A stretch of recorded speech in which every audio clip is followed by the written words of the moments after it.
Hola estimados docentes, bienvenidos a esta STS de Matemáticas, la cual tiene por nombre Pensamiento Espacial y Geométrico.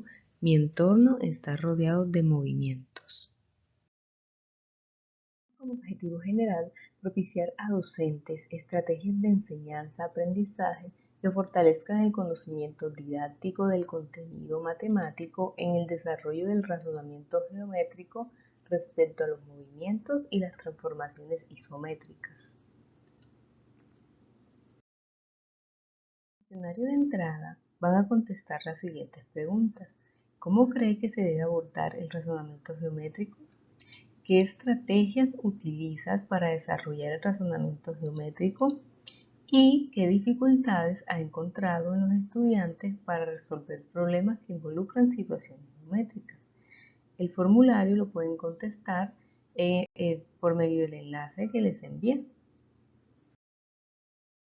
¿Por qué centrarnos en el pensamiento espacial y geométrico?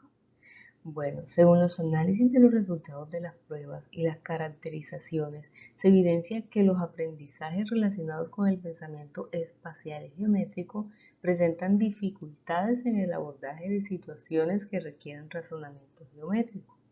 También, para continuar el proceso de fortalecimiento en lo relacionado al pensamiento espacial y geométrico que el programa ha venido fortaleciendo.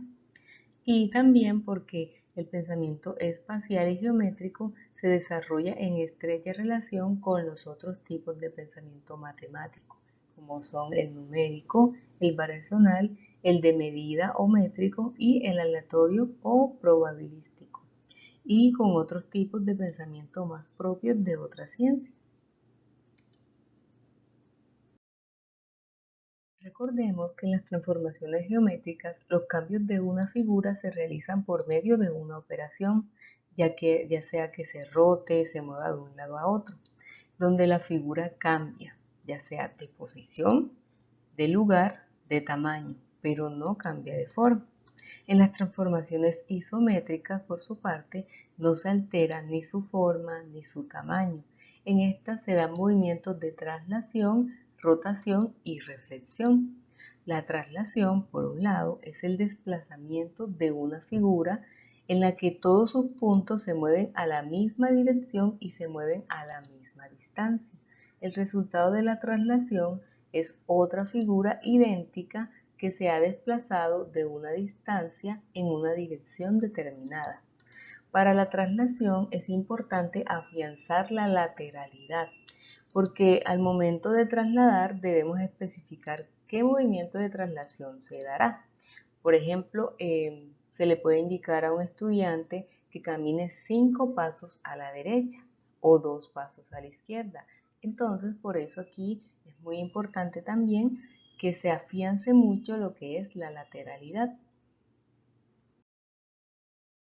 La rotación o giros es un movimiento alrededor de un punto que puede estar dentro o fuera de la figura, donde se mantiene la forma y el tamaño de la figura.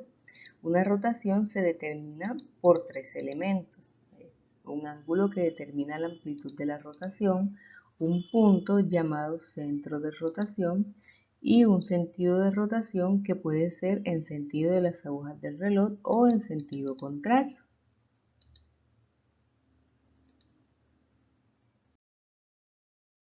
Y tenemos también la reflexión, que es aquel movimiento aplicado a una figura que produce un efecto de espejo. La reflexión se caracteriza porque los puntos simétricos de una figura y los de la figura reflejada están sobre una misma línea. También porque los puntos de ambas figuras están a la distancia, a la misma distancia del eje de simetría en dirección opuesta. Y la figura reflejada siempre tiene el mismo tamaño, pero en la dirección opuesta.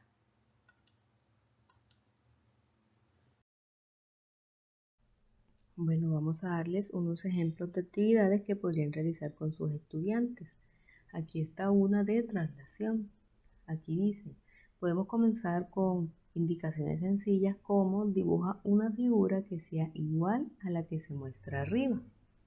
Entonces aquí no nos está indicando dónde, cuántos espacios debemos trasladarla, ni nada de eso, simplemente que la dibujemos. Entonces vamos a dibujarla.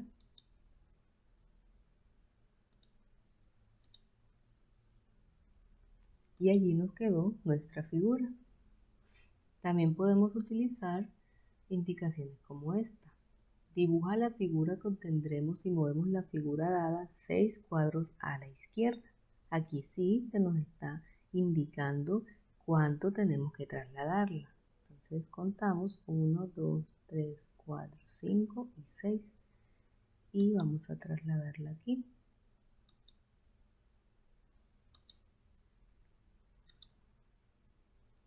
Veamos, aquí quedó nuestra figura. Y aquí nos indica, dibuja la figura que obtendremos si movemos la figura dada 5 cuadros a la izquierda. Contamos 1, 2, 3, 4 y 5. Y aquí la comenzamos a dibujar.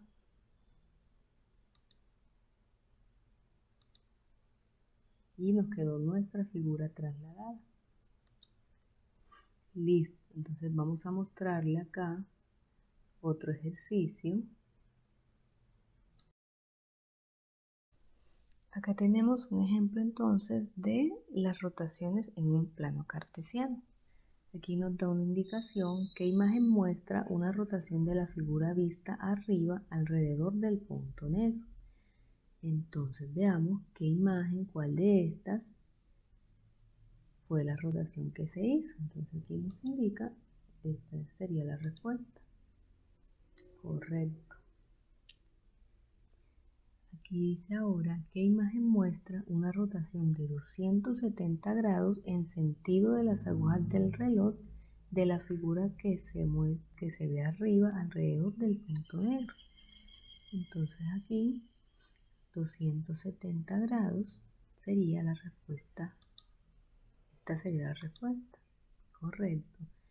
Y por último, ¿qué imagen muestra una rotación de la figura vista arriba alrededor del punto negro? Entonces, si rotamos esta figura, ¿cuál sería la imagen que mostraría? Entonces sería esta. Muy bien. Y ahora vamos a darles un ejemplo de reflexión. Como sabemos, en la reflexión se dan las líneas de simetría.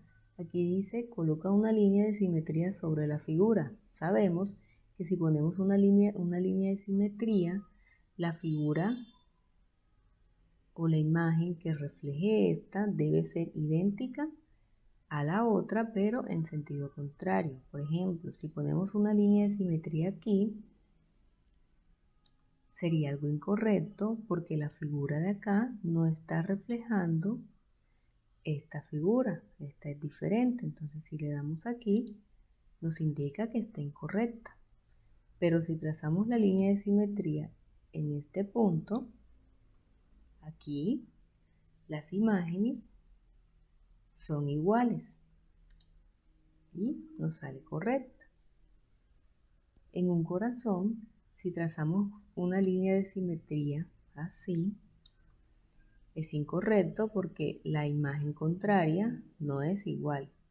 Pero si la trazamos aquí, sí se da la simetría, o sea que sí se da una reflexión. En un círculo, como sabemos, pues la línea de simetría siempre será en el centro. Si la ponemos a un lado, pues no sería simétrico. Pero si la ponemos en el centro, en cualquiera de los lados, allí sí se da una simetría.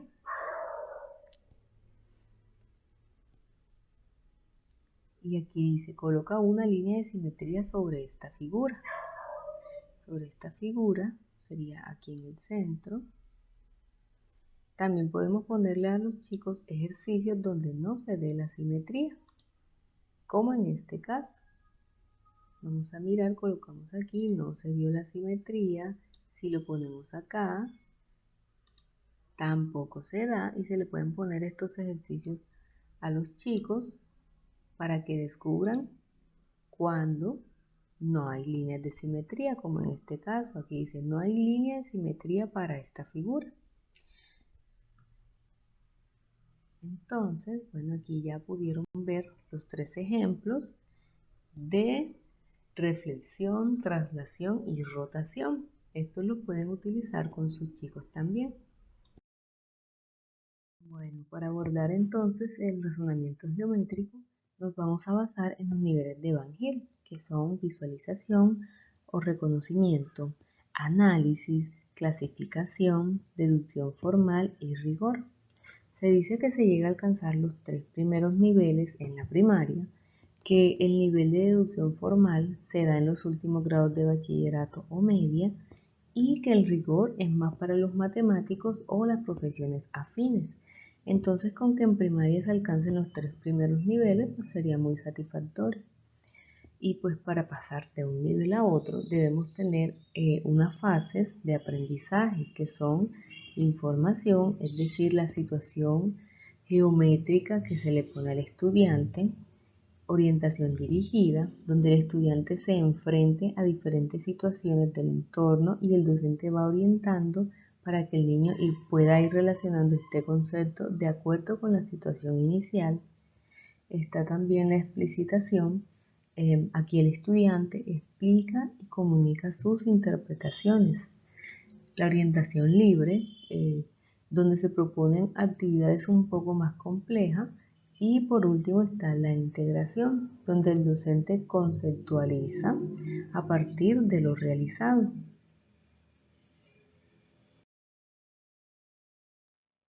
Voy a mostrarles aquí un ejemplo para el concepto de rotación y voy a pasar del nivel 1 al nivel 2. Entonces aquí en la fase de información se pone al estudiante con la acción giro. Entonces pues miremos de nuestro entorno qué gira, cómo gira, qué pasa cuando se gira. Aquí el estudiante empieza a relacionar acciones de su entorno que se relacionan con el concepto.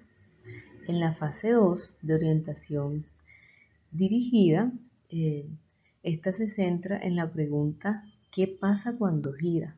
Cuando se giró, ¿qué pasó? ¿Cómo quedó? Aquí se muestra una imagen de cómo se gira una imagen, valga la redundancia, teniendo en cuenta un punto. En la tercera fase de explicitación, el estudiante expresa lo que va haciendo.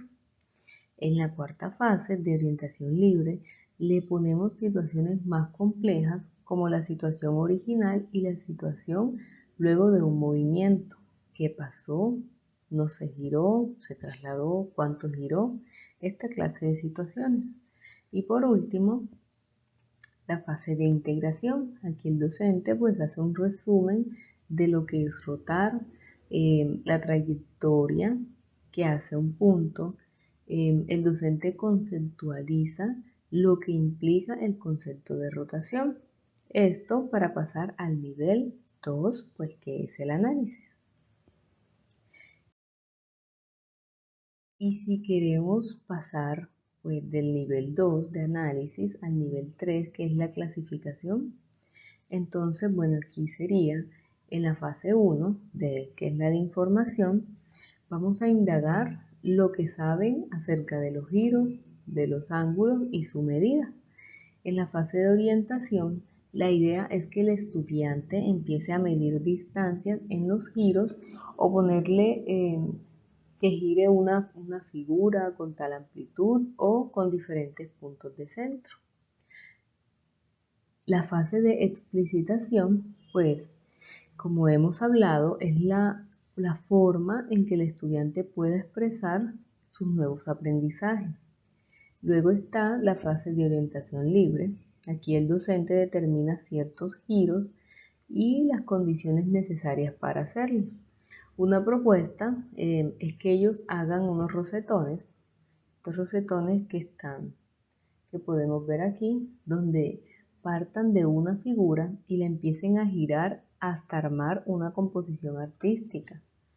Y pues por último está la integración. Aquí podemos hacer preguntas como qué es un giro, cómo se aplica un giro a una figura y pues ir conceptualizando también sobre lo visto.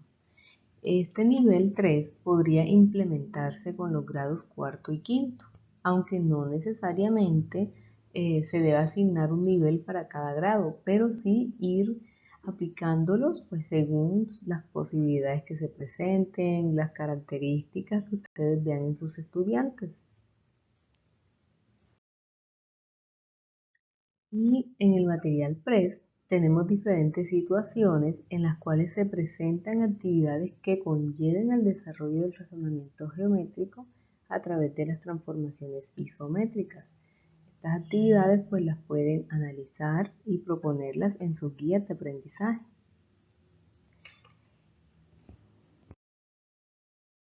Pues ya por último tenemos el cuestionario de salida, en el cual pues vamos a contestar de qué manera cree que los niveles de Van Hill contribuyen al desarrollo del razonamiento geométrico de los estudiantes.